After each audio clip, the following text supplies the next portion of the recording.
Tommy Reynolds has his gun out. He's pointing the gun, and all of a sudden, I see this woman. They say it's on every single station. They're saying that Daddy died.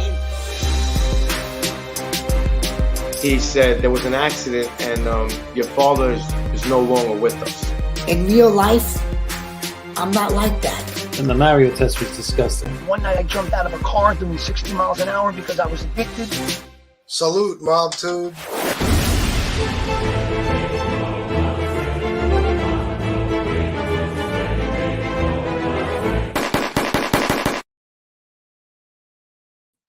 Salute, Mob Tube. How is everybody tonight? So, as you know, I have a very special guest. I'm going to be doing a live interview with somebody who I think is a phenomenal actor. He starred in one of my favorite movies of all time, Sleepers. He was also on The Sopranos as Jason Gervaisi. And, of course, Vincent Ragney on Power. He's done many other projects, and we'll probably talk about some of those as well. So let me bring on Paul Perry. I'm sorry, Joe Perrino. You see where my head's at? I'm looking at the comments. Well, Paulie's he's a great guy. He's a great guest. Great guest. I'm sitting here thinking about when we're going to bring him on, and yeah, he's stuck in my head. Yeah, man, absolutely. Not a bad guy to have stuck in your head. Yeah. So, how you doing? I'm doing good, man. I want to thank you again for coming on. This is an awesome opportunity for me. I appreciate it very much. My pleasure. I'm a huge fan of yours. Appreciate that. Thank you very much. Thank you. Yep. So let's kind of start from the beginning. You're from Arthur Avenue, right? I am. Arthur Avenue, the Bronx, born and raised. The real Little Italy of the Bronx, right? Yeah. And how I got started in acting, obviously, right? Yeah. Yeah. It was on my 14th birthday, and I was eating at Mario's restaurant. I told this story many times, and I'm going to tell it again. Right. Yeah. I was eating at Mario's restaurant, my 14th birthday, and my brother was like, "Come on, let's go have a cigarette." I was like, I don't want to go. He's like, come on, come around the block, let's go have a cigarette. So we go, and it starts drizzling, and we go under the Enrico Fermi Library, the awning, and we're sneaking a cigarette. My parents, I'm 14 years old. My brother's a couple of years older than me. We really shouldn't be smoking. We're risking a beating by Dad. So we're sneaking the cigarette, and then this car is driving by, and it stops. The guy gets out in the rain, and he comes over to us, and he's like, "We're looking for Italian or Irish-looking kids for this movie. Sleepers, come try out." I run the he told us his name. He says he runs the Belmont Italian American Playhouse on Arthur Avenue. And as soon as he gave me his business card, I was like, it's like the lights went on. I'm like, this is what I'm going to do with my life. I'm going to be an actor. Acting. I felt like, I guess now in retrospect, I know I needed the permission. I needed permission. Like, you can do this too. You know what I mean? And it made sense because I was always living in my imagination. I loved movies. I loved acting out and whatnot. And it all lined up and it made perfect sense. I'm like, acting, that's what I'm going to do. And I went and I auditioned, and I was so laser focused. I said, I'm getting this part. Like, when I read the script or whatever.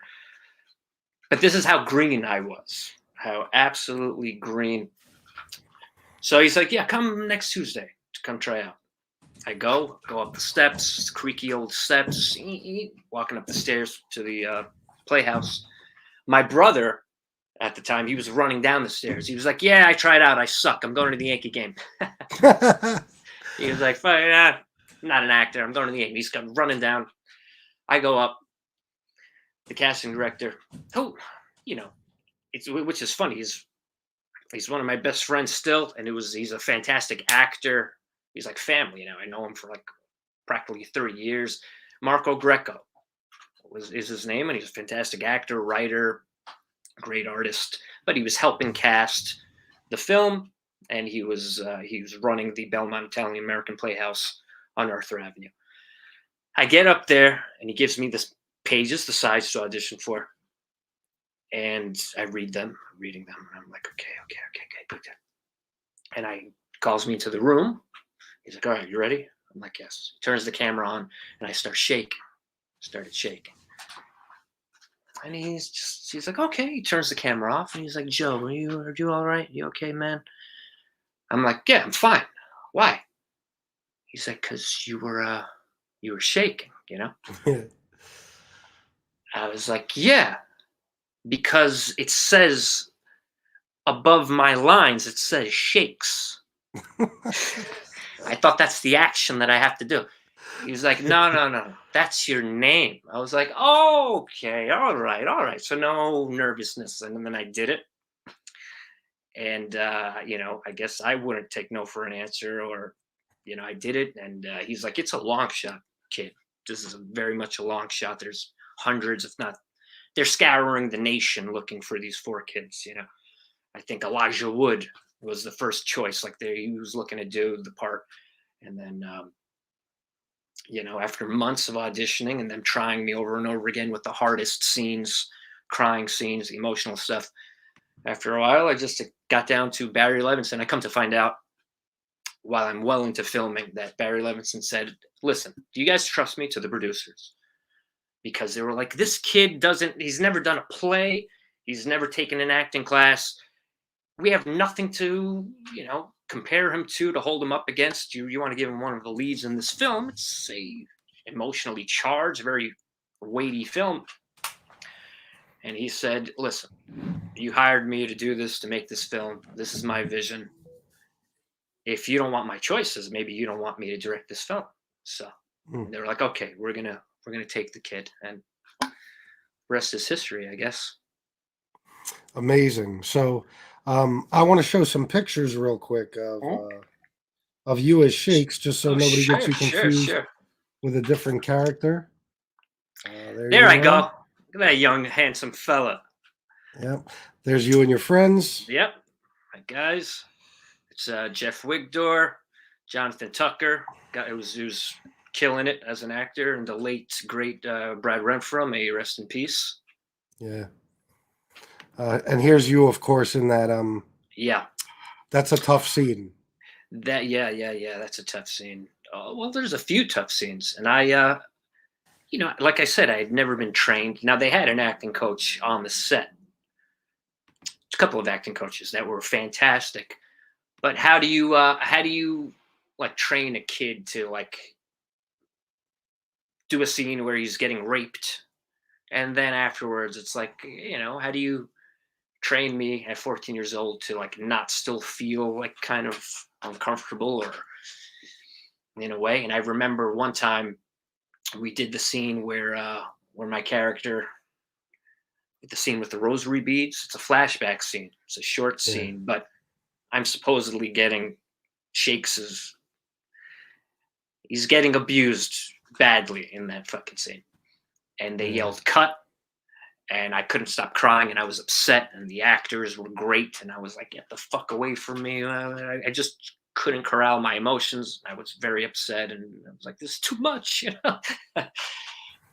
And Barry Levinson, the legend and gentleman and whatnot, and he's very much, his approach, he's like a therapist. He was like, all right, he was kind of coming into the room. He was like, you all right, Joe? You okay? I'm like, Barry, it's very heavy. And he's like, I hear you, young man. Well, like, he's just watching me, and he's like walking around, and I'm crying. And then he like, with his foot, he bangs into like a bunch of like light stands, and they fall, and they like clobber his foot. One of them, like, he's like, ow, ow.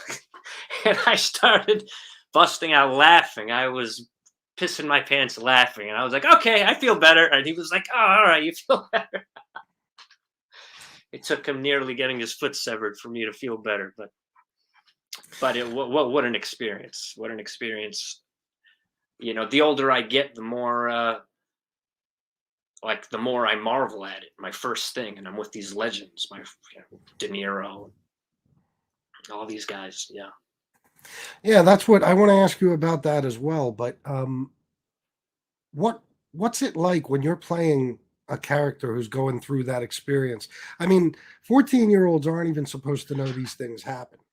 You know what I mean? So to Yeah. play that role and to know what your character's going through, is that really hard to kind of shake off and just, or does that stick with you? It was it didn't stick with me by no means, you know, like after I finished, after we wrapped. No, didn't stick with me. Thankfully, you know, I guess I always fancied myself maybe a sensitive kid. And, you know, I felt bad. I knew things like this happened and went on, and it wasn't hard to imagine. But it didn't stick with me afterwards. But it was like that time when I broke down and I needed 45 minutes to kind of get my stuff together. Well, yeah, I mean, it's kind of expected. It was quite a weighty part. I mean, yeah. Yeah. So thankfully, it didn't stick with me. Didn't linger afterwards. I was just very excited that I did this film and it was going to be coming out. So it was just a blessing, you know. Yeah, it was a tough movie to even watch at times. But fantastic. I mean, one of the greats, I think. And you were phenomenal in it. I appreciate it. Thank you. Yeah. Yeah. As time goes by, and like I always say, not because I'm in it, but it's aged very well. It's a great movie. It kind of got mixed reviews in when it came out, kind of mixed press reviews and whatnot. But the public, which is the most important thing, the public absolutely loves that movie. I've never met someone who said, "Oh yeah, I saw that. Yeah, that was okay."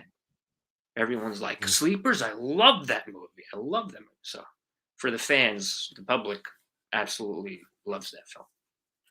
Yeah, I suggest anybody who hasn't seen Sleepers to watch it. Watch it tonight if you can. It's It's a great one. It's a great one, directed by a legendary director, filled with legends in it. The score, everything. It's quite the film. One of the best revenge scenes ever. Oh, It's I up know. there. It's up there for me. It's like the two best revenge scenes: is Sleepers and the end of Last of the Mohegans. Oh, I Have you ever actually s- never saw it. Oh, come on! You've never seen Last of the Mohegans? I know we're here No, to I talk never about. saw it. You have to watch Last of the Mohegans, man. You have to, Chris. We're gonna talk. You got to watch that ASAP. Great, like satisfying, like you scumbag motherfucker. You know, you want to like you deserve to die. Like that is up there with Sleepers. All right, then yeah, I'm definitely Oh, gonna watch The it. score, Daniel Day-Lewis, whatever. Excellent movie. Yeah. So yeah, back to the cast. Mhm. As you said, so many legends. Now, Yeah. you didn't have. I know you didn't do scenes with like Brad Pitt and Jason Patrick and Dustin Hoffman, No.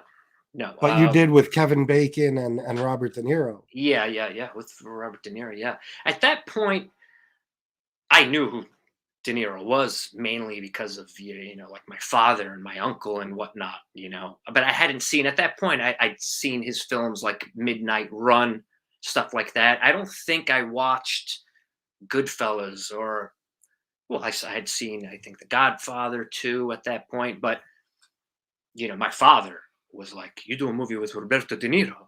Oh, mamma mia! Like he was when he met De Niro, it was like a kid meeting his like favorite ball player. He was nervous. You know what he was like, my father. Picture in The Godfather when the dude, the landlord, goes to the Calabrese landlord. My father kind of looked like him too, very much so. He and that was one of his favorite scenes. But when De Niro asks him to let the old lady stay. Yeah. And she has to stay with the dog. Ukane deve stare, huh? That scene? And he was like, Stugats.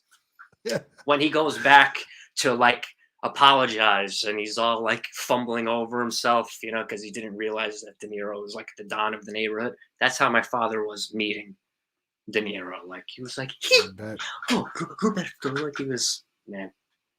Yeah. Working with De Niro at that point, I wasn't nervous at all because that was a testament to his professionalism. De Niro sees me. He sees a 14-year-old kid. He gets an understanding like this kid's this is his first project, right? So he understands I got to make this kid feel very comfortable, make him feel like he's really dealing with an uncle. And, you know, so he made me feel very at ease, and doing the scenes with him were a blast. I mean, there's no nerves there. It's like afterwards, after watching his catalog, after I did the film and a couple of years went by, I'm like, man, I worked with a fucking legend for real. Like watching Raging Bull and stuff, you know. Then I was aware, fully aware. But at that point, I was ignorant as far as that. The biggest star in our eyes was, and it's funny that we played the same character, was Jason Patrick. Because I loved Lost Boys growing up. Lost Boys, classic. Loved the Lost Boys. And as a kid, I wanted to be Michael. We would play Lost Boys, and I'm like, I'm Michael, you know, and I wanted to be him. And my mother, really? Oh yeah, I would be like, I'm Michael, you know. My cousin would play the Kiefer Sutherland part, you know, because he had blonde hair and or wrestle fight. And when we found out, my mother would watch, you know, the Lost Boys with us, so she very much knew about Jason. She was like, "Oh my God, you're gonna play the same part as Jason?" So he was like the biggest star to me. And he's a brother. I've been in touch with him since we did the film. I mean, we're like family. Yeah, that's great. What about as far as some of the other cast? Like Brad Renfrow was a sad story. Yeah. He passed on in 2008. And I'll never forget. It was like a week prior to Heath Ledger passing on. Yeah, that's him right there. That's him, yeah. Yeah, that's a sad story. Yeah, drugs. Yeah. Addiction. And I had my own battle with addiction as well. Yeah, I definitely want to get into that. But what was it like? It was instant fame, I'm assuming, right? You went from being a regular kid in the Bronx to being a big deal. I went from being, so we did the film. I was in 8th grade, and then I start freshman year at Mount St. Michael. And I go home, like it was like October 6th or 16th. I go home that weekend. I come back on that Monday. I'm going through the hallways, and like the football team is coming, you know, the other way. And they're like, wait a minute, this kid, you look like that kid that was in that movie we just saw. And then it's like, wait a minute, are you? I was like, yeah, that's me. And no one in that school knew how to deal with that. It's like, what? You're just in this movie, this high profile movie, and you're here right now. And you see their wheels turn, like, and they're like, you got raped, right? Oh shit, you got raped. Oh shit. I'm like, oh yeah, I got raped. And then like they're laughing, and then, you know, when some of the friends turn around, they're like, yo, you were fucking great in that though, bro. You great in that movie. So it was a balance of people trying to break my chops. I know where that's coming from, a little fucking jealousy, you know. Whatnot, or just jealousy, but also how can you wait a minute, this kid's in that movie, how can I not like rib him? This is like the Bronx or ever Mount Vernon. This is the energy that we're fucking with. We're teenagers, so yeah, a lot of like kind of teasing and whatnot. Yeah, I didn't think about that. What a scene to be remembered for when you're a teenager, for people to think about when they see you. Yeah, what a movie. They want to, I mean, like I said, ball breaking and whatnot. Yeah, you're of course. Around a bunch of kids, athletes and whatnot. They're not gonna openly just say, "Oh my God, you were fantastic." They're gonna be like, you got raped, oh shit. And then, so I swear to God, and then it's like, yo, but you were fucking great in that. Blah, blah. Yeah. But it wasn't. It was like, I guess instant fame. I'll always remember walking home one day, and there's a Rite Aid a couple of blocks away from the house in Arthur Avenue. And I'm in Rite Aid, like reading Spin magazine. And I look to my right, and there was like 12 young Latina girls. But it's, I think they went to, what was that school that right by me? Aquinas? I believe there was an all-girl, like private Catholic school, because they had uniforms on. And I don't know, maybe they recognized me, and they were all just like staring at me. And I was like, I just like put the magazine down. I ran out of there. They were like following me. Then people would call the house. My number got out. Like, in retrospect, all went well because nothing crazy happened. But yeah, fan mail and people calling the house. Yeah, it was instant fame, and see, that's what happened. Everything came so easily. After that, I signed with the biggest agency in the business, CAA. Then offers come and whatnot, and I ultimately sabotaged my career because it came so easily. I felt like a fraud. I felt like I didn't work for it. I didn't deserve it. So that, combined with a few years later, well into my, I'm dealing with a career that I feel like I don't deserve. And then my father got ill and he ultimately passed away. Then he had all these Vicodin bottles laying around. And next thing you know, you take those for a couple of weeks in a row, you have an addiction. But a few cool things around that time. Like, not many people know about this, but I was supposed to do. Remember that movie American History X? Oh yeah, of course, another great one. I was, I get with CAA, and I'm auditioning for that. I go and I read with Edward Norton. I was supposed to originally do the younger brother, the Edward Furlong part. The last minute, there was a switch happened, but it was pretty close to Joey Boy. Put your mouth on the curb. That was oh my god, fucked up scene. Yeah. It's funny. As soon as you said American History X, I started scanning through my brain the most memorable parts, and there, put your mouth on the fucking curb. Put your mouth on the curb. Oh my god, a curbing, Jesus. But yeah, I remember auditioning for that. My people put me up for it, and they were like, "This kid, he's good, but he's from New York, because the characters are from California." They were like, he's good. The acting is good, but he sounds like he's, right off the street of New York. And I'm like, yeah, I am. But then I worked with somebody to neutralize the accent. I went back, and they were like, yeah, it looks like it's going your way. That's last minute. Shit happens. Before you sign that contract, it was taken away. But it was this close to, for me, having a shaved head. Yeah. So, as far as the drug thing, how long did that last? How long were you struggling? Couple of years, few years. My 20s were kind of blurry and fuzzy, but yeah, man, the Vicodin and Percocet, that was the thing. Never, I didn't do heroin, or it wasn't coke or anything else. It was Vicodin and Percocet. Next thing you know, my father got sick, passed away. We were a close family. It was kind of devastating. Yeah, thank you, man. Appreciate that.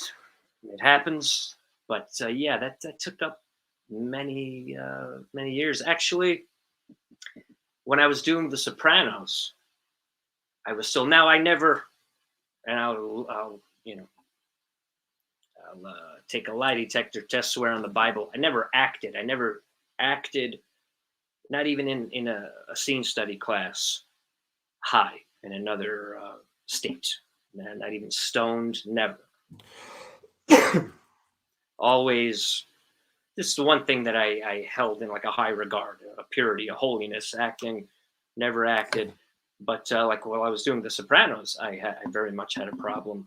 And as soon as we were done, I would take whatever I had to take, kind of feel like to stop my bones from feeling like they were going to break. But I'm clean, sober, sharp for I don't know how many years now, 13 years. But yeah, that took up a good amount of my 20s, and it's a struggle. It's a struggle, I'm glad to be here. Congratulations on your clean time. Yeah, I have 2.5 years myself. Do you? Yeah, I do. Yeah, 2.5 years. Yep. What was your thing? Cocaine and alcohol. Yeah, I never really got involved in the opiates. It was always those two things for me mainly. I dabbled with some other things, but those two were my main issue. And I finally got myself. Yeah, thank you. I finally got myself to rehab, and since then I've been good.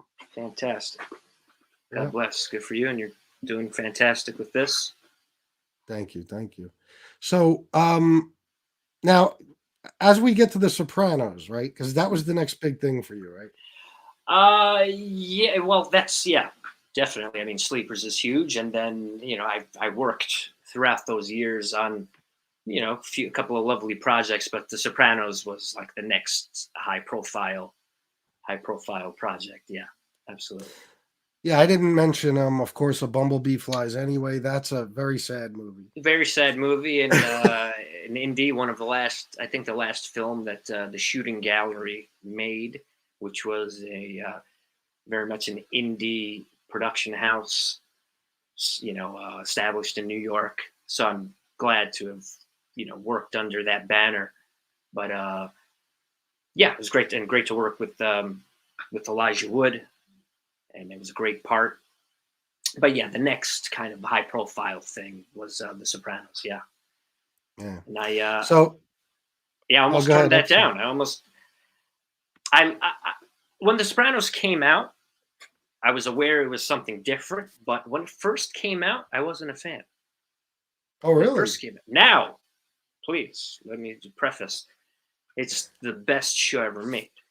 It's the best show ever made. It gets better every time I watch it. The more I watch it, just the best fucking show ever made. James Gandolfini, the best character study ever made.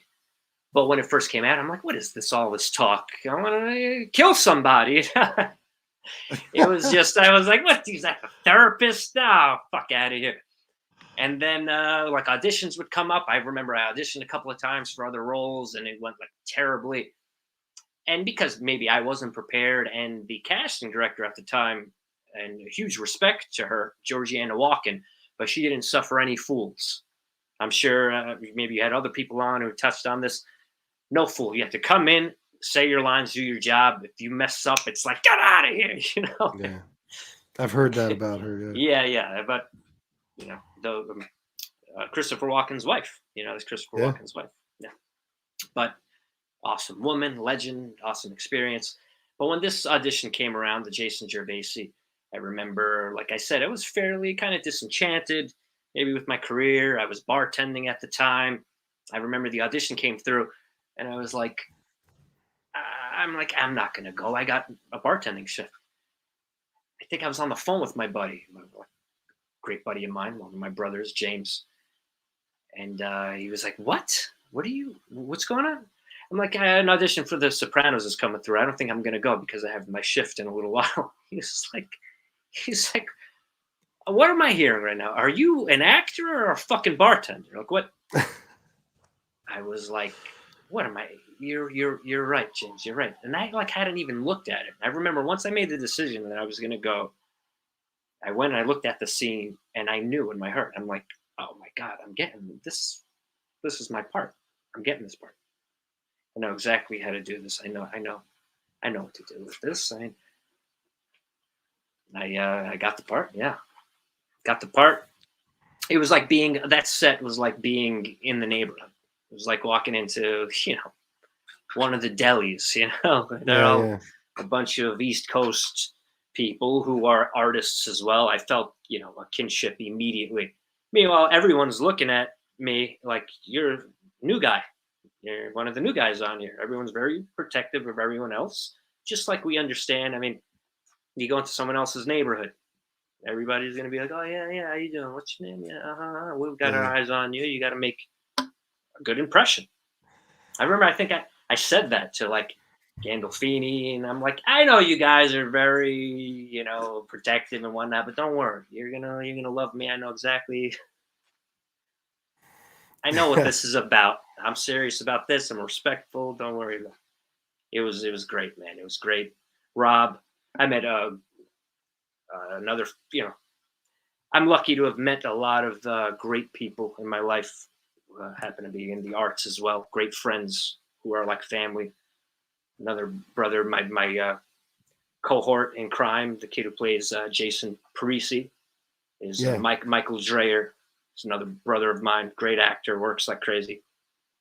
and meeting Rob Eiler is another bro. I was just talking to him. You saw the commercial?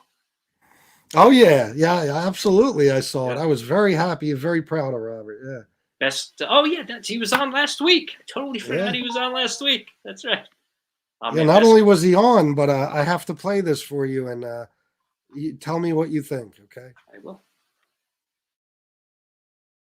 But I don't know if it's a secret if I'm ruining it that you were going to have Joe Perrino on, but I just want to say any chance that I get to bump Joe Perrino off of a podcast, oh, it's so sweet. So I just want to thank you, because sometimes I gotta still let Joey know who's boss. You know, he worked under me on Sopranos, and then he went and did Power, and he thinks he's a big shot, and he's ahead of the family. And sometimes you gotta let him know, hey, I made a call. I found out when is Joey doing the pod.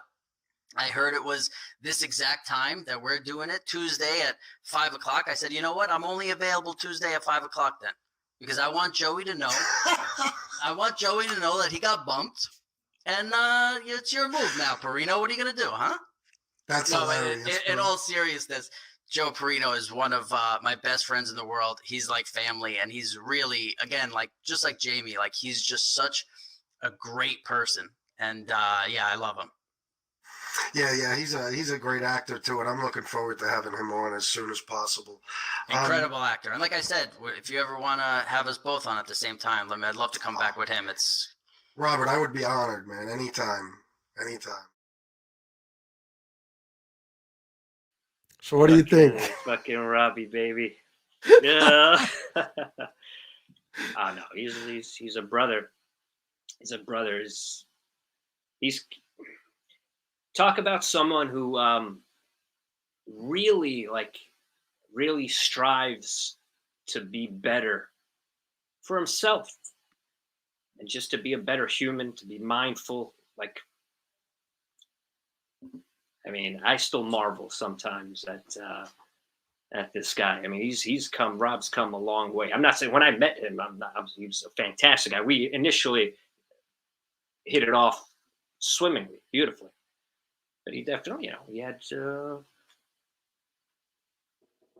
rougher edges. Definitely can. He's all putting people in their place real quick. Oh, was he really? Oh, listen, Rob. I'd like to hear that. Rob is like the sheriff. Oh yeah, he'll call you on your shit immediately. And in the past, it was like he might lose his temper on it, but now it's just. What am I saying, man? We're all striving to be better, but he's really he's an inspiration. He's an inspiration. Yeah. Always. I love him. He is a brother of mine. Looked out for me. He's looked out for me truly like a brother in matters of career, money, of health, well-being. Yeah. Like I said, I'm very lucky to have great people around me, and he's definitely at the top of the pyramid. Yeah, just from the short experience I had with him, interviewing him, just such an open, honest guy, and you could tell he's a caring guy. Very good dude, without it. Very intelligent. Yeah, he's very intelligent. Rob sees it, people coming and going. He'll size anybody up within 30 seconds. Sharp, scary sharp. That's what makes him a good poker player, I guess. Huh? He knows how to read instantly. He reads people instantly.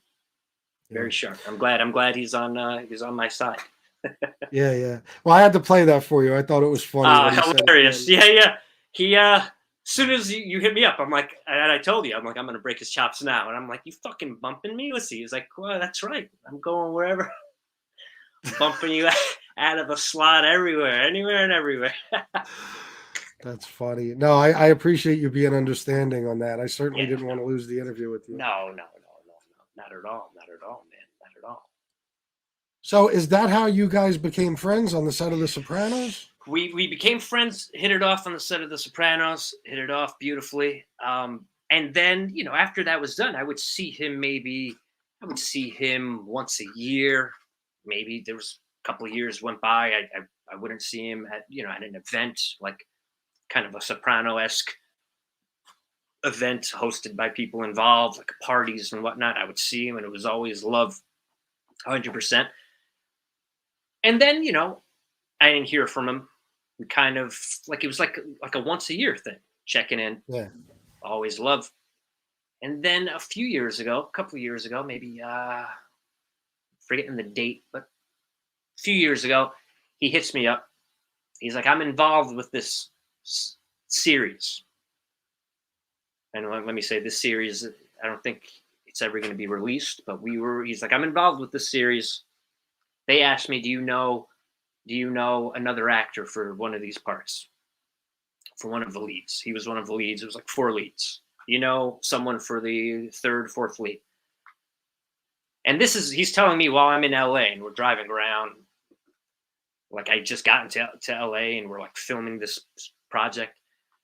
He was like, Perrino, they asked me, do I know someone else?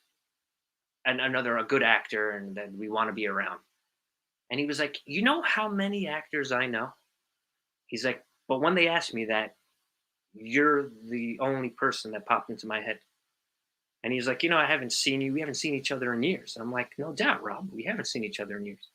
But you're the only person that popped into my head. I know from the Sopranos and shit, I know 1,000 actors, Italian actors or whatever, East Coast, whatever it is. You name it. He's like, you're the only name I thought of. And I was like, I guess we're on the same frequency. We're meant to reconnect and have these experiences together. And he was like, it has to be. And we did. We bonded over this experience of this show, this kind of wacky kind of situation. And it's only, solidified more and more. And that's my brother. That's great. Yeah. That's great. And I want to say too, because I even watched a couple of episodes today. Jason Gervaisi was a hell of a character, actually. He was a fucking troublemaker, wasn't he? Yeah, we were troublemakers. Yeah. Jason Gervaisi and Parisi, definitely troublemakers. A lot of fun. So much fun. It was originally supposed to, they just said, there I go. There I go. Yep. Wait, yeah. That was the first, I remember after this, I saw people on the street in the neighborhood and they were like, oh, it's good. You're getting back into acting, but you're doing, extra work, huh? I'm like, no, not an extra. You'll see next week. Because you just see me for a second. That clip is like, I don't know. I come in like on the last season, episode 5 or whatever, episode 6, and we have a proper scene, and that's like episode 4 or something. You just see me for a second. But that's funny. We did that little thing you put up. It's just Tony just says hello and he goes into Satriel's. Yeah. And we did that like 4 takes. And then there was one take, he like shakes my father, Arthur Nascarella, who's a wonderful actor, a fantastic guy. Very welcoming. What a great guy Arthur Nascarella is. And we do the take and he tries it. He just walks in. Then we do one take, and he says bye to my father, and then he pats me on the shoulder. And then we do one take, and he like passed me on the shoulder, and then smacks my face. And he's so powerful. His hand, his fucking mitts. He hit me in the cheek, and I was like, I saw stars. I swear to God, I was dizzy. He rattled me. I was like fucking stumbling. I'm like, Jesus, he almost knocked me out. James Gandolfini, may he rest in peace. God bless him. Yeah. That was hilarious. But yeah, it was only supposed to be, they only said you're doing, 1 episode. And while we were doing it, they were like, well, you're going to be in the next one.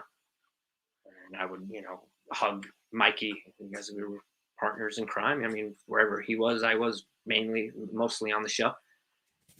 And yeah, we did 5, 6 episodes, and they gave us some cool stuff to do.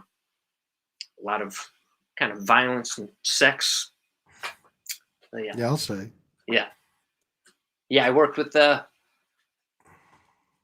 stripper in the Bada Bing. That's Gina Lynn. Was it really? The legend Gina Lynn. I didn't even know that. That was Gina Lynn. Oh, I remember they had one stripper or a young lady. I believe this young lady that they first had for me was an actress, with all respect, playing a stripper, right? And then they swapped her out, the director and whatnot. They're like, "Oh, we have someone for you." I'm like, "Oh, really? Who?"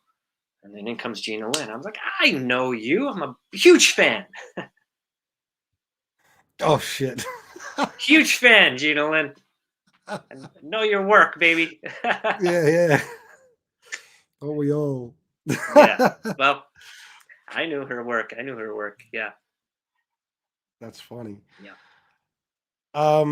So yeah, that character was fantastic, I think. But I was watching, I think it was Heidi and Kennedy today. And there's certain scenes where it just makes you think. Like today, there's no chance that a scene like that would be allowed. You know what I'm talking about? Oh, is that the scene with the delivery boy, Yes. the delivery guy? Well, yeah. Why not? There would be that scene, absolutely, if there was like a Sopranos type scene. Yeah, because no, it's not right. But it's not right at all. We were barbarians, you know. We Yeah. were, it's not, it's not us doing that, and it's like justified. Yeah. No, I know what you mean. It's these kind of these kids, these cruel kids, just being bullies and being racists. And I mean, it's not like something. It's not like I haven't seen that shit growing up. It's not like Oh that no, of doesn't. course. So, but with that, yeah, if there's another show, a Sopranos-esque type show on cable was made, I don't see why a scene like that like wouldn't be made, because yeah, it's jarring and it's disturbing, and it's that shit is out there. Racism and violence, it's very much out there right now. Yeah, I only say that because a couple of the people I interviewed from A Bronx Tale told me that because of certain scenes in A Bronx Tale, they were actually told at one point, if you have a DVD of A Bronx Tale, hang on to it because they might be getting rid of this movie. Basically, like they might, I don't know how they would do that, but I maybe it would stop being played on TV, stop being sold, but who knows? That's interesting. Well, yeah, that's a topic of. I mean, that's different. If you're like justifying it or trying to make it seem like this is the right thing to do, like yes, these guys are in the right. That's a different story. These guys are obviously in the wrong, and what happens to my character? I get arrested, and everyone gets what's coming to them Oh yeah, in the Sopranos. If you yeah. see us doing that, and then I right off into the sunset, made in the shade, that's a different situation. But you see everyone gets the karma, it gets it. So yeah, Hollywood and whatnot, you have that's a question of, you have a certain responsibility to in the stories you're telling. Yeah. You can't glorify or you know what I mean. Yeah, romanticize it. You Yeah. can't that's exactly the expression I was looking for. Romanticize. Yeah, and I believe your character was responsible for his father flipping. At least we never really found out, or You did never we? I can't. no, you never find out, but yeah, he's Arthur Carlo, the character Carlo, isn't picking up his cell phone. His son, me, gets snatched for selling ecstasy. There's a good chance that might be making a deal. Yeah, it was a good storyline with your character and everything. It was just, you guys were brutal. I mean, pouring sulfuric acid on the kid's foot. And everything. Yeah. I mean, they really made you guys like a little crew, like you were up and coming. Yeah, we're the next generation. Just like, I mean, that was the thing a lot with the mob and whatnot. And I remember it was beautifully displayed in this book I read called Tough Jews, about Murder Incorporated. Like the Italian mobster, he wanted to lord over his neighborhood, and he brings the family up in that. Supposedly, you only had like kind of one generation of a Jewish mobster because they weren't happy with what they were doing. They want the kid to aspire to, you be the doctor, I'll do the dirty work. But that's not so much the case with a lot of the Italian mob. Is the kids followed in the footsteps. It was just it looked too fun, and the allure of fast money and cars, just happens. Absolutely. So you were in 5 episodes, including the last episode. I was in the last episode. In the last episode, directed by the legend David Chase. And here's a little story. The last episode, and I know this is a line, like one of my, I guess, classic lines. Jason Gervais, "Pop, they got roast pork." Mhm. You know, and hey, "Pop, they got roast pork." Yeah. And if you remember the shot, they kind of like, it's a tracking shot, and then they get to me and they say, "Pop, the roast pork." Gandolfini's like behind me, and I do a take a couple of times, and I'm looking and I'm like, what I'm indicating isn't roast pork. But I'm like, you know what? I'm not going to speak up, because I tried to speak up a few episodes prior, and it didn't work well for me. So I'm like, let me shut Didn't go down. well, huh? Didn't go well for me. They were like, who's this fucking new kid? Like, I was like, whoa, I don't want to get like killed off. And then I'm like, "Pop, roast pork," and I'm looking, and it's obviously, it's like chicken or some shit. Gandolfini's behind me, and it's like he read my mind. He's a hulking guy, God bless him, and he, like, his head over my shoulders. He was like, "That's not roast pork." I said, I know. He's like, "How come you're not saying anything?" I said, "Because I tried to speak up a couple episodes prior, and you guys jumped down my fucking throat." He was like, oh, okay. And he walks away. He walks, and I'm like, where's he going? In front of me, he walks through the curtains. And then next thing you know, David Chase is huffing and puffing his way towards me. And Gandolfini is behind him. And he was like, yeah, the kid. The kid said, "That's not roast pork over there." He was like, "What's the problem?" I was like, "Mr. Chase, there's no problem." He was like, "Yeah," he said that. "That's not roast pork." He was like, "This is roast pork." He was like picking up a grape, picking up a flower. He's like, "This is roast pork. This is roast pork. We don't see it." I was like, "Yes, of course we don't see it. We don't." And Gandolfini, he's like, he's laughing behind him. I was like, Jesus Christ. What a hell of a story that is. That's funny. Man. So he got you in trouble on purpose. Oh, he got me, Yeah, he got me in trouble. He did. He was. That's funny. He was a joker, I mean, great guy. But yeah, he got me in a little bit of trouble. Yeah. Yeah, what a legend. He was. All right, so what happened post Sopranos? I know you pretty much stayed working. It looked like since Sleepers. I mean, you always had something. Yeah, man. I got into post Sopranos is when I really started studying in earnest and learning, the craft. Up until then, I had never done a play. I had never really worked with someone consistently. I had a few coaches here and there, picking up things as I went along, always trusting my instincts and whatnot.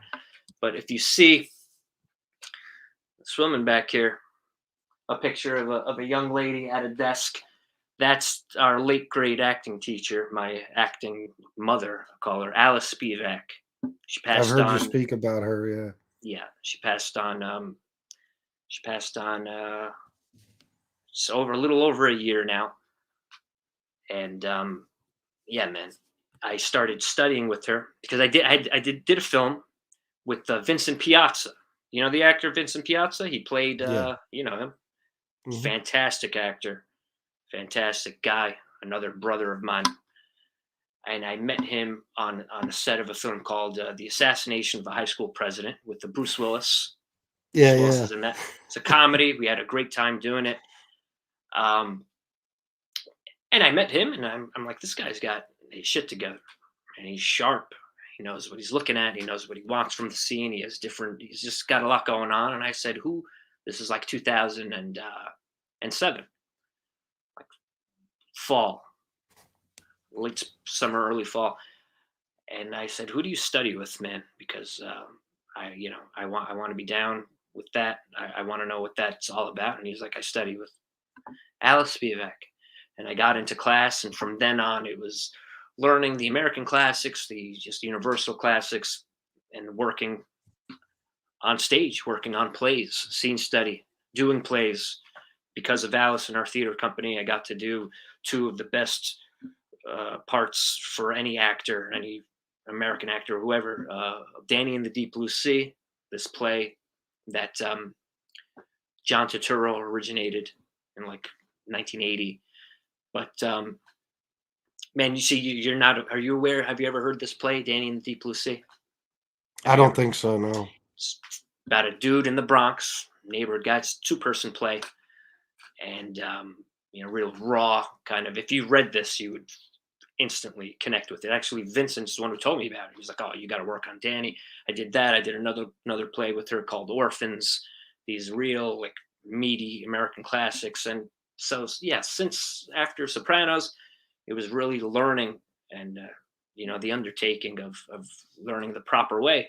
If your instincts aren't serving you, how can you deliver through a process? That, and then hard scrabble, doing that, doing other types of roles and whatnot. And then I guess another huge kind of opportunity was Power. And this was in the last few years. Yeah, I got to finally, no matter if you're an Italian actor, Italian American actor, or an American actor, who doesn't want to play the Don of a family? Of course. So I get to play a young Don of a family. And that was, this scene was a blast. Doing my guy Matt Leone, the dude to my to the left there, great actor, great dude, another brother, great artist. You're gonna be hearing a lot from that kid as well. He's doing big things. Really? Oh yeah, he won Best Actor at the Tribeca Film Festival for a film he did this past at Bobby D's Film Festival. He won Best Actor in October. So you're gonna be hearing a lot from him. Great kid, great boxer. Throw somebody some beating, that kid. It's a great boxer. That was awesome. Yeah, Power has been great, and working and Joe Sikora, dude who plays Tommy, my bro, another brother. That was amazing. Power has been an amazing experience. Opened up a lot of doors and opportunities. And I'm very, very excited about a project that I have coming out February 22nd. This month comes out on Amazon Music, and then March 8th comes out everywhere. Who's calling me? Comes out everywhere. Pardon me. It's called American Hostage. It's a scripted audio series, podcast. It's sound designed. It's basically like you're watching a movie, but your eyes closed. You're going to hear everything. You're going to hear footsteps. You're going to hear wood creaking. It's a radio, I guess it's like a radio play, but no, it's high production value. And I star opposite John Hamm, the actor John Hamm from Mad Men. Yeah. Okay, yes. Handsome I guy. know what you're talking- Yeah, I'm very proud of this. It's an 8-part audio series about a true story. Took place in 1977 about a guy who took his mortgage lender hostage.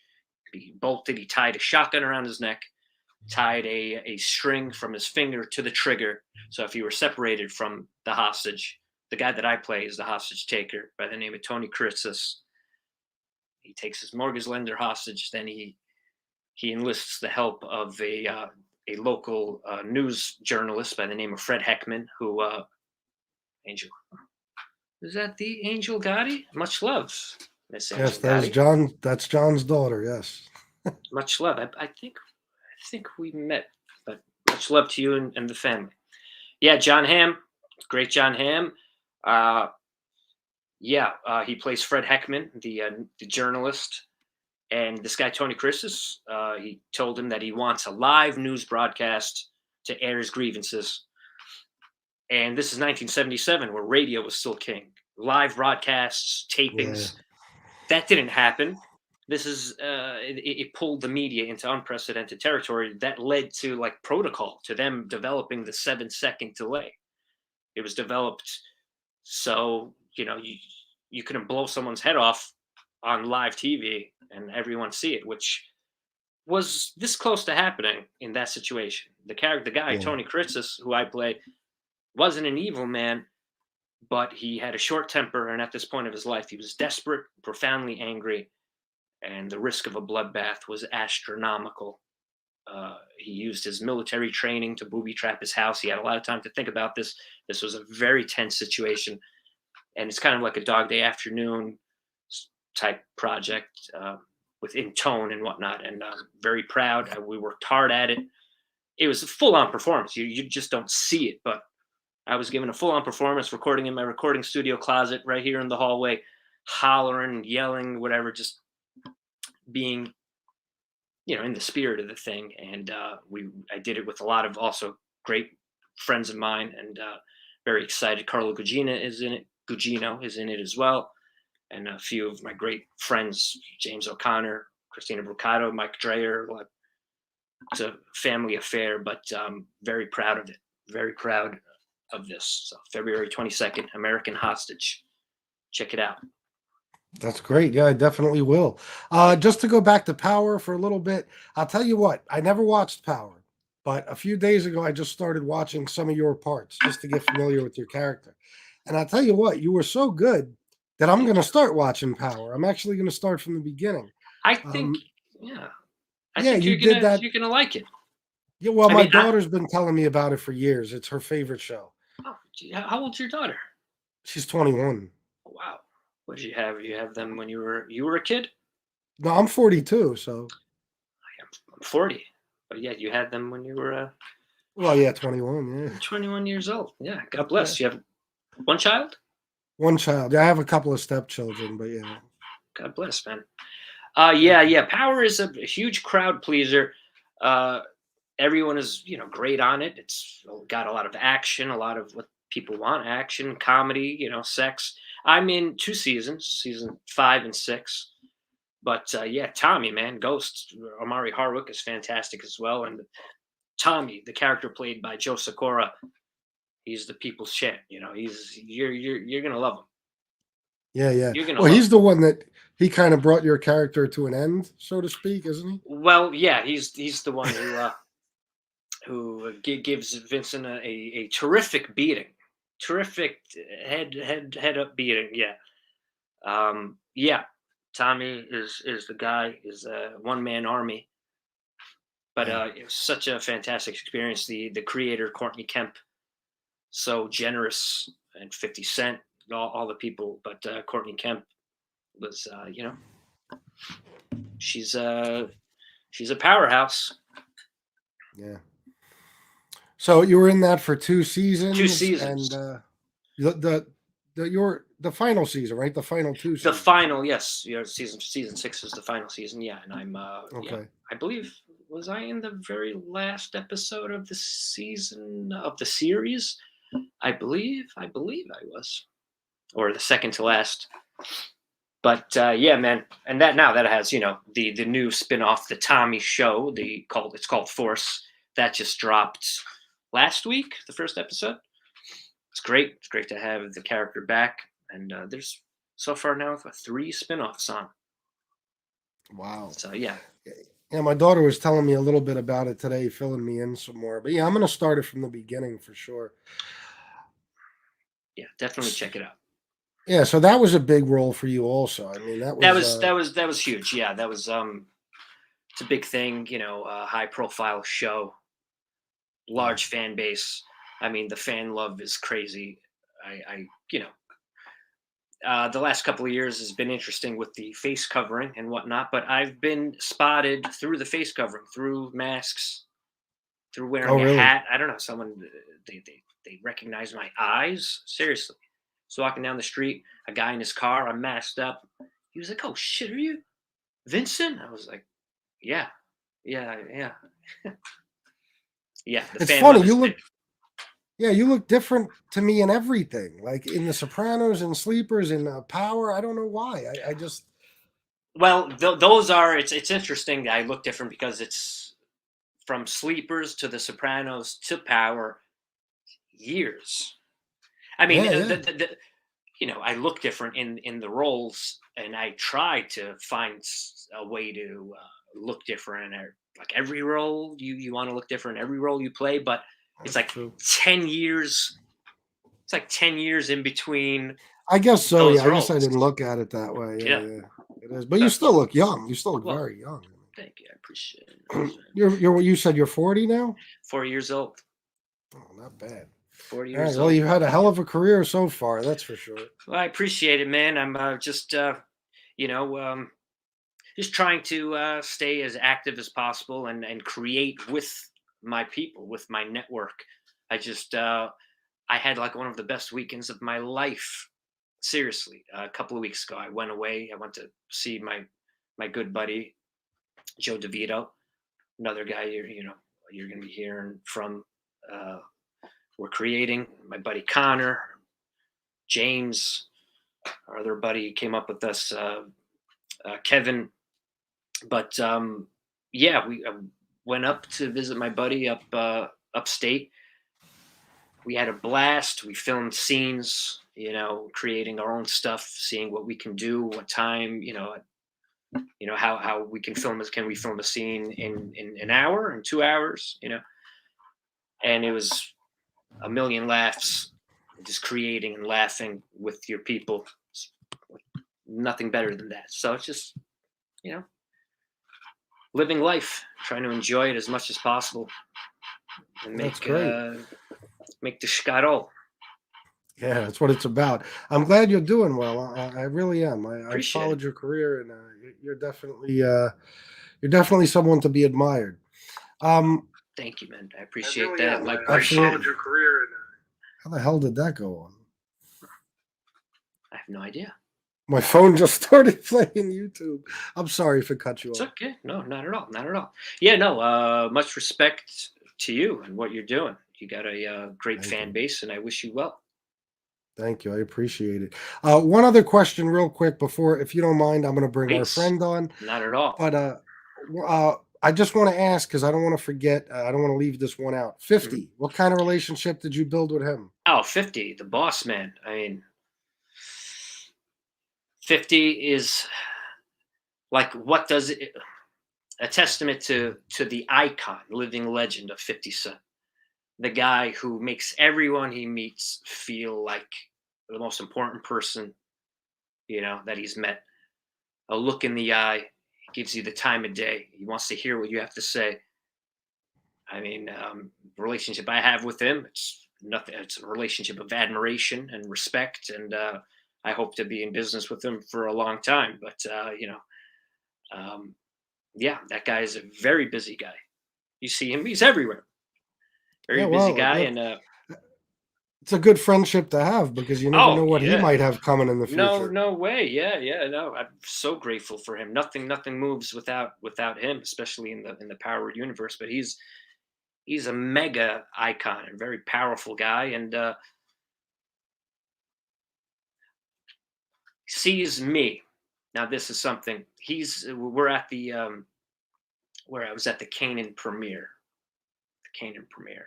Yeah, the Raising Canaan premiere. I guess I saw it. Fantastic show. Raising Canaan is another spinoff. Excellent spinoff of Power spinoff. He sees me. I'm, at the after party. He's got a million people around him and whatnot, and I'm like by the bar and kind of walking towards, and there's like a million people. He sees me, gets up off the couch, to walk over, to shake my hand, to thank me for coming. That's a testament. I mean, yeah, whatever. I played Vincent Ragni, and I'm of the Power family, and people love me, and Joe Sikora co-signing me left and right and everything. But that's 50 Cent. Yeah, He's yeah. with his lady. He's with everybody. He's around him. Mackay Fight. Everyone's around him. He gets up to come over to say hello, because I'm sure he knows what that will mean. He knows how to treat everyone with the respect that I guess he wants, living by the golden rule. So I mean, that guy deserves. He works hard. He works day and night, so he deserves all his success. Nothing great. but respect and admiration for that man. Guess he's still a down to earth guy from Queens, huh? Yeah, that's how he's moving. He moves Good.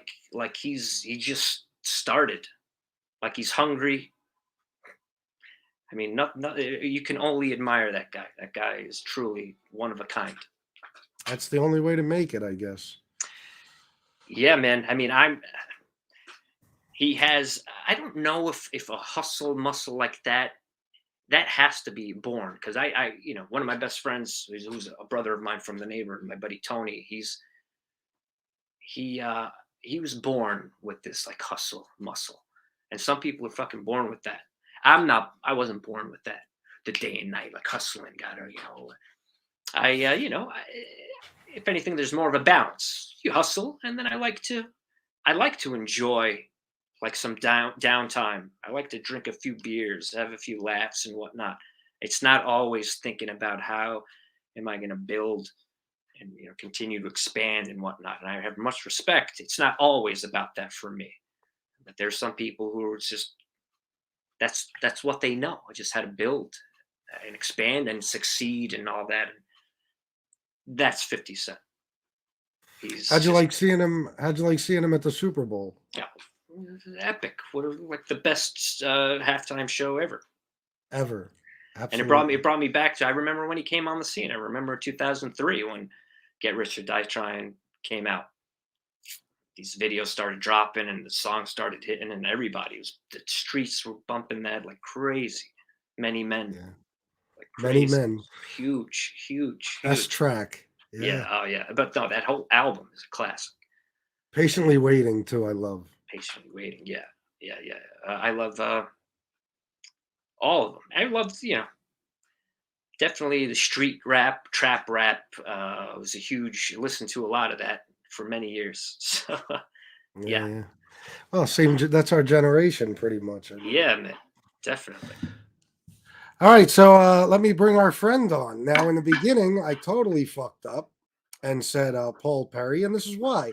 I was on the phone with him. I had talked to him beforehand, and I guess he was on my mind. So let's bring him on. He's on your mind. Absolutely. Bring Paul Baby out. What's up, Joey? There he is. This is your second introduction tonight, unfortunately. That's okay. Look, as long as I'm on your mind in a good way, it's good. That's right. It's all right. I'll take it. How you doing, Paulie, baby? Joe, I'm doing good, man. You're looking great. You're doing your thing. God bless you, man. I love you. Yeah, likewise, bro.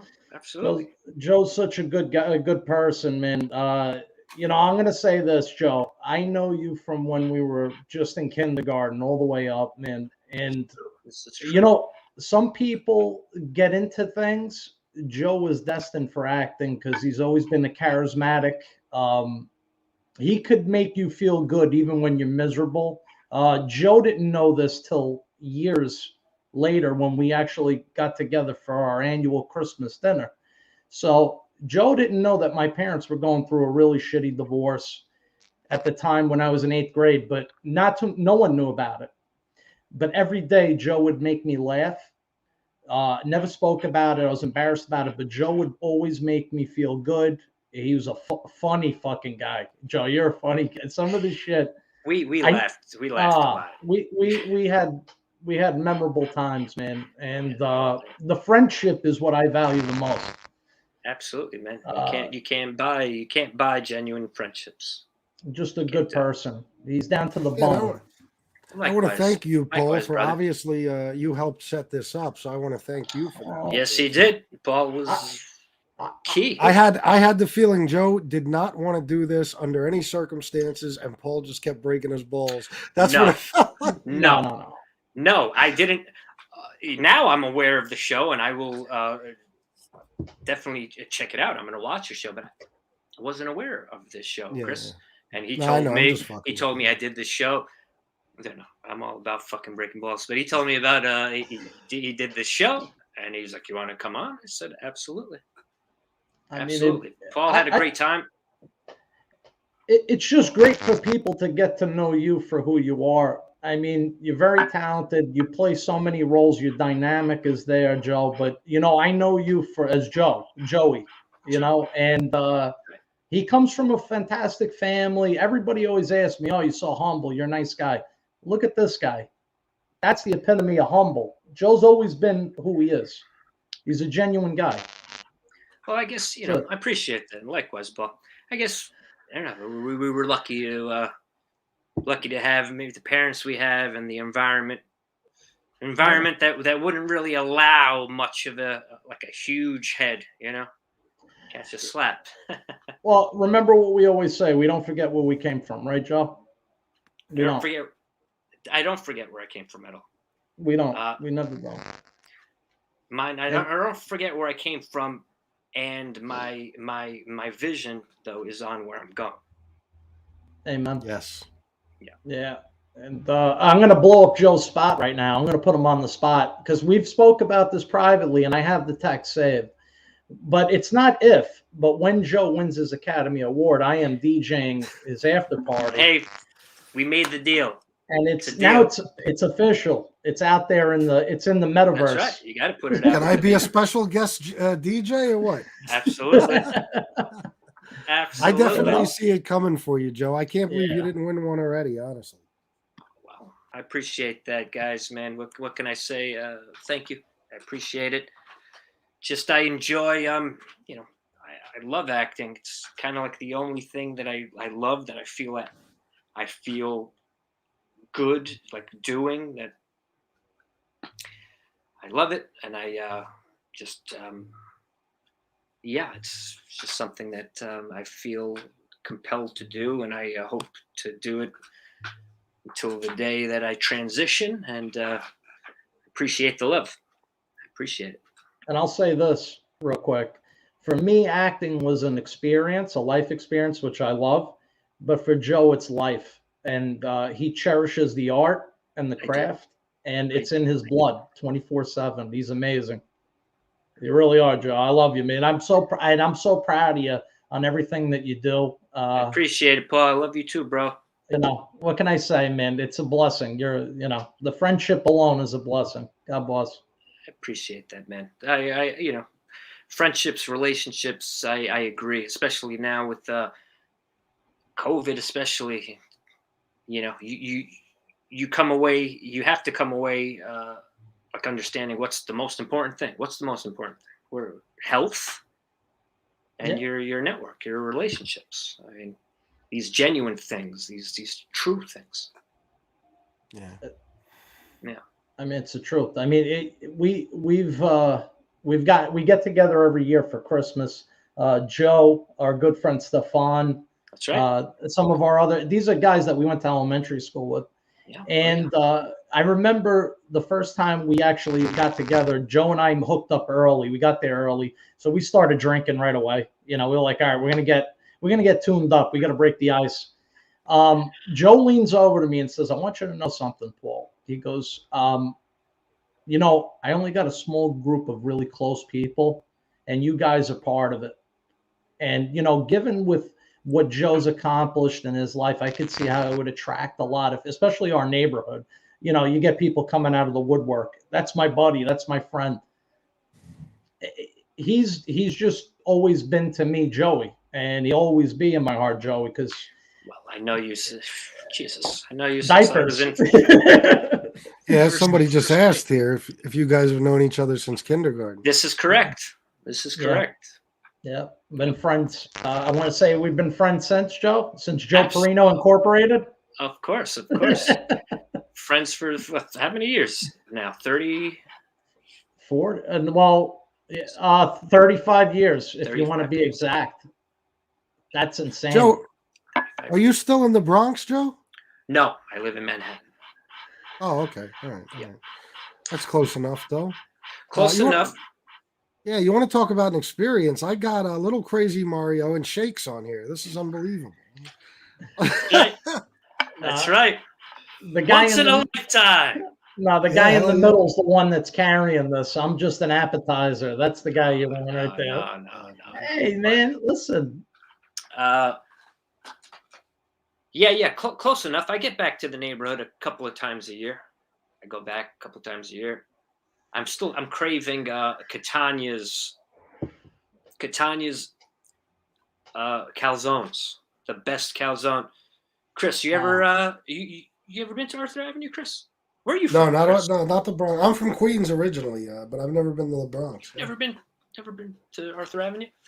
No. Great, a bunch of great merchants. Mike's Deli. Shout out to Mike's Deli, Dave Greco and Marco Greco, and their late great father.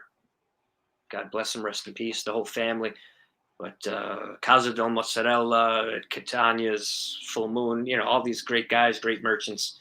But the calzone game, Catania's has the best calzones. They're, where's the camera? They're like that, just not a lot of dough, just filled with like the product, whatever, meat or cheese, whatever, and just fantastic. The best calzones you'll ever have. Very best. Well, now you got me hungry for a calzone. Seriously, I gotta go back up there. We're gonna make a trip, Paul. We're gonna go up to the neighborhood. We're gonna go get some calzones. I'm 5 minutes away. Let's go. I might treat now. We'll do the town. I'm down. We're going. Springtime now. It's springtime. We can go up. Joe, can I mention one thing? I gotta do it. Mention whatever. He's gonna go nuts though. But Joe, do you recall the when we went? We were in the same room for sleepers. I do. Yeah, and I saw you, and I knew. You know what? I was like, man, this fucking guy's got it. I'm done. I was like, I'm done. He was like, this fucking. I was like, fuck. That's literally in the back of my head as a little kid. Was like, fuck. I was like, but you know what? In retrospect, I'm so glad he got that part because, man, that's like springboarded into so many things. And he's following his dream. And what more can I? I'm just happy for you, man. I really am. Paulie, bro, I know you are, and I feel it. I know you're not. You can't.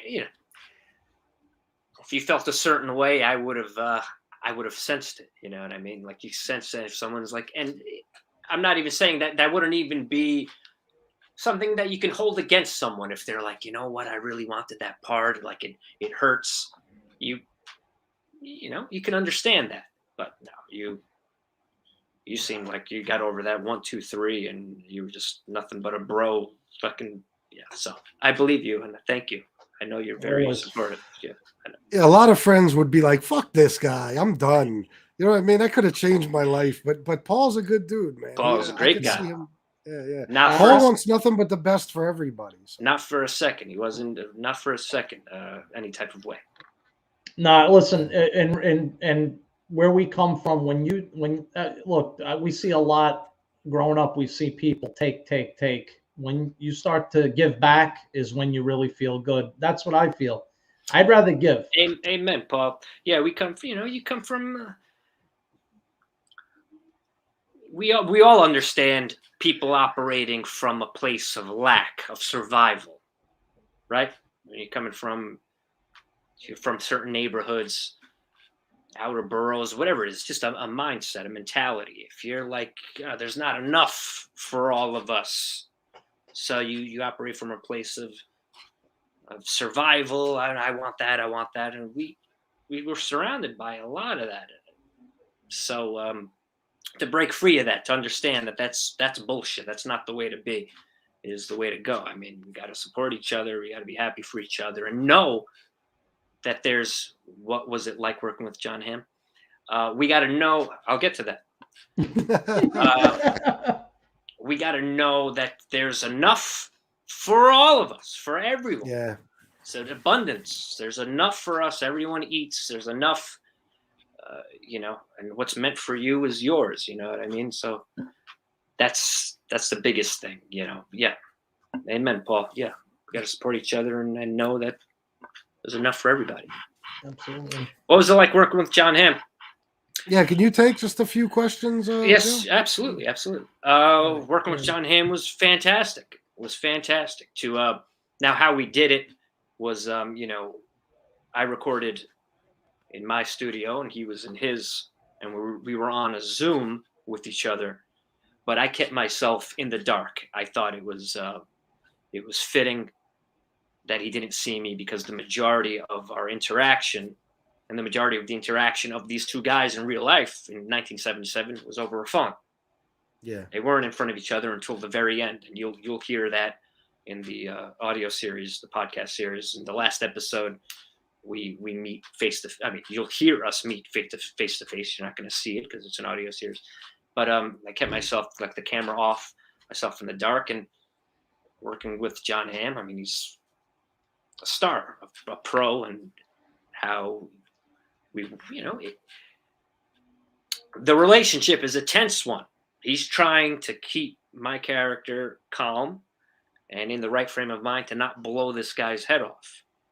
So he's got to deal, Fred Heckman dealt with Tony Kuritzis. He had to find different ways to deal with them. So, and John Hamm found those ways, and he's, that's why he's a star. And working with him was fantastic, a highlight. Working with all my people on the guy who I took hostage. My character takes a hostage by the name of Dick Hall, and the person who played Dick Hall was another brother of mine, James O'Connor. And James O'Connor is one of the best actors working in the industry today. He happens to be my brother, but he's a stellar actor. So I'm excited for you guys to hear him and hear everybody else. Which actor or actress did you most admire working with throughout your career?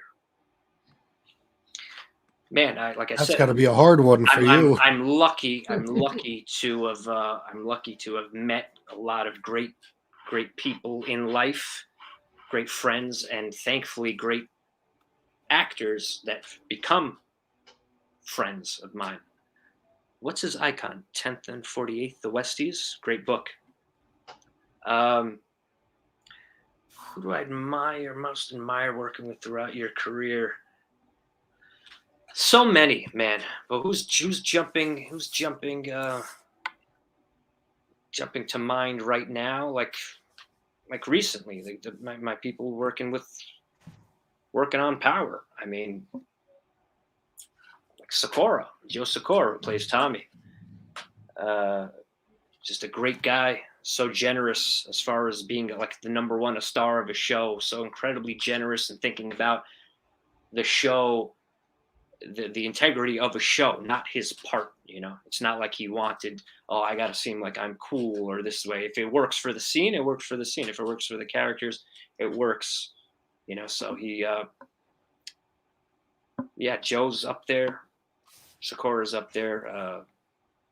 50 Cent, like I said, the icon. Many people, but those people are definitely up there. Actresses. I worked with so many fantastic actresses.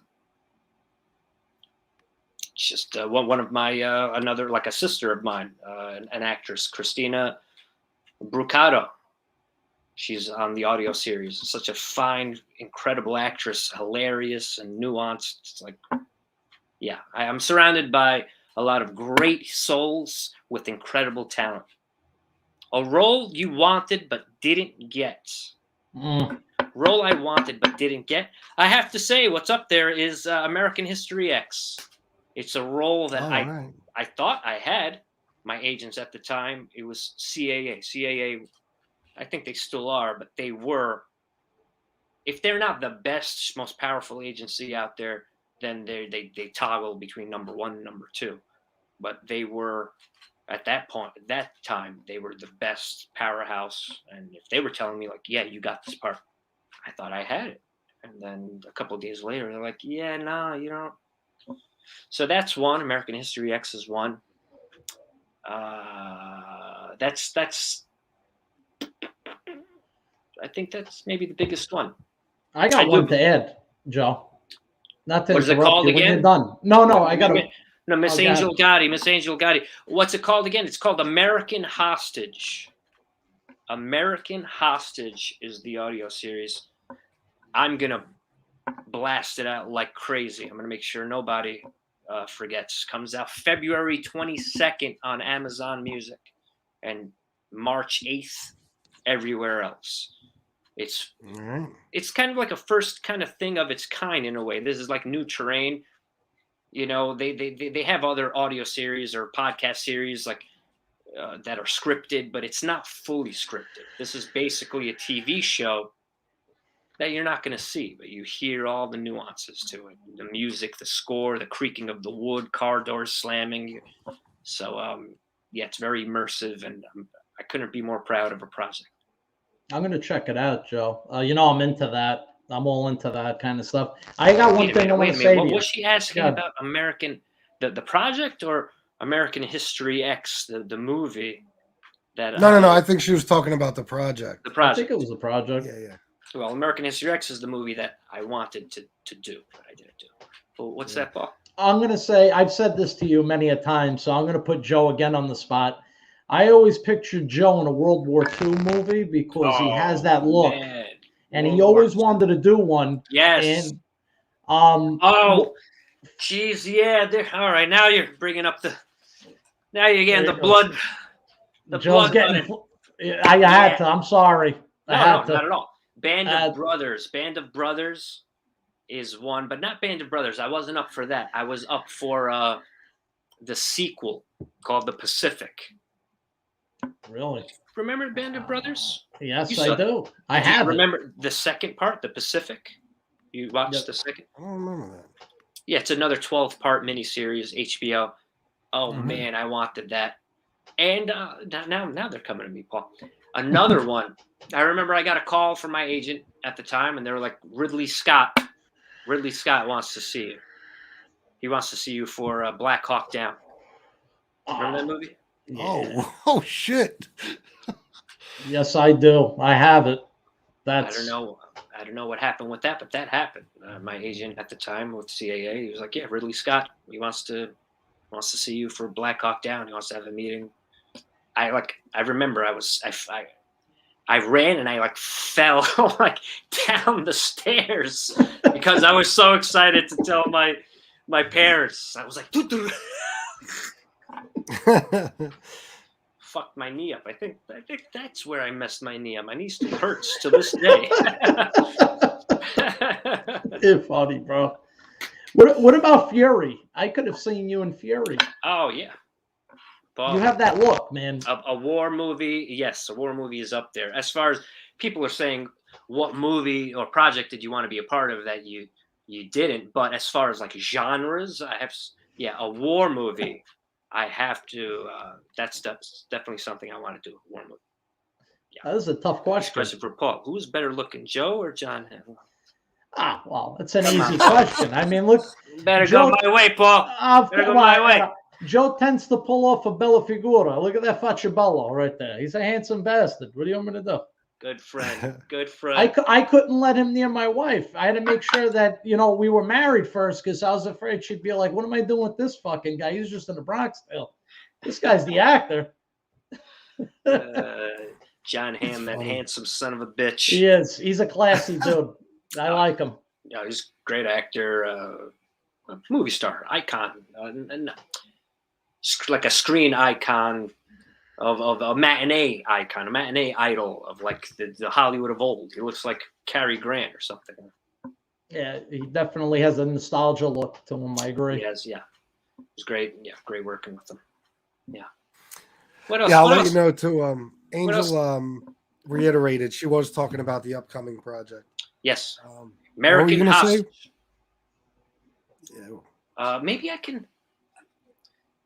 Shit. I don't know if. I don't know if. I wonder if I can play.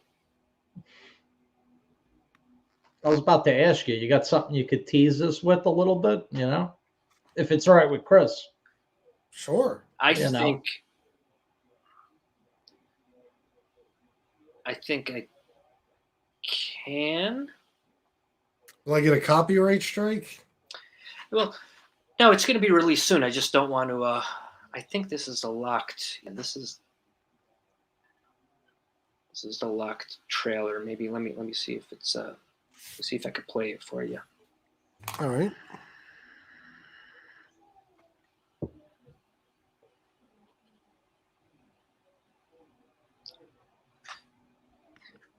You know what? I'm sorry, guys. I don't know what's going on with the phone. I don't think I'm going to be able to play it. But That's all right. wait, hold on. Hostage. So let's see. What's it called? Hold on. Sorry for the dead air. Nah, it's cool. I'm just great. I'm glad that this was able to, come together. And I gotta say, Robert is a funny guy for busting Joe's balls. I mean, Oh, that was funny. Yeah, that was it good. was. Chris, credit to you for playing it to insinuate the ball busting. Yeah. I had to play that clip. I don't know how I don't know if it's going to translate well because it's going to be playing off my phone. So I'm not gonna play it for you guys, unfortunately. That's all right. All right. It's Yeah. all right. Yeah, so guys, this was fantastic. And listen, Joe. Yes, sir. Robert said that he would gladly come back on my show with you. Let's So do it. I'm gonna hold both of you to that. We're gonna do it. We'll do it. We'll do it soon. Yeah, that would be amazing. We'll do it. I want to thank you so much for this, Joe. This was fantastic. Thank you. I had a great time. Appreciate it. Yeah, and awesome, if Paul, thank you, of course, for putting this together. And I like seeing you two on here going back and forth because it's crazy. I mean, you guys knew each other your whole lives. It's great that you've maintained the friendship, and I'm just glad to have you both on here. Pleasure is all mine. Great time. I appreciate it. We're on a great ship. Thank Appreciate you. it. Yeah, and if listen, besides hopefully having you back with Robert one day, if there's ever anything you got upcoming that you want to promote or anything, and you want to come back, you're more than welcome. Thank you. I look forward to hopefully you guys check out American Hostage. I look forward to hearing what you think because we are very, very proud. Yeah, definitely. I'll be looking forward to it. Yeah, I think we'll all be watching out for it. So thanks again. You gave me an hour and 31 minutes, Joe. I appreciate that so much, man. My pleasure. Flew by. Yeah, well, I'm glad to hear that. Thanks again. And I think I'll Paul, you got anything you want to say to Joe before he goes? Oh, yeah. Well, yeah, I'm gonna go eat dinner, but first, Chris, good seeing you. Sorry, just work is busy. Joe, again, love you. Proud of you. You too, bro. I'm going to definitely check out this series coming out. I look forward to your works. And I would say this, I say it all the time, but I wish you nothing but the best. And I know there's greater things to come for you. I appreciate it, bro. Likewise. Thank you. I appreciate it. Always. Likewise. All right, Paul, thanks for coming on, man. I appreciate it. Yeah, Paul. Always, guys. Have a great evening. Have a blessed evening. You too, guys. I'll talk to you later. All right. Thank you, Joe. Thanks again. I can't say it enough, and I will hopefully talk to you soon. Yes, sir. Thank you, guys. Have a great night. You too. Same to you guys. Bye-bye. See you later. Yep. Bye, Joe. Fantastic. Excellent. Thank you, Angel Gotti. I had a great time with them. It was fun having them both on. Joe is a class act. He was open. I asked him before the show if there's anything you don't want to talk about. He said nope. He said he was open to anything, which is what a lot of these guys say. So I appreciate that from them all. And just another excellent interview. I hope I did well, but Joe did great, that's for sure. And I can't wait to have him on again. Thank you guys for being here. Please hit the like button, subscribe if you haven't already, and for the love of Gotti, hit the notification bell. All right? Thank you for everything, guys. I love you all. And until next time, salute.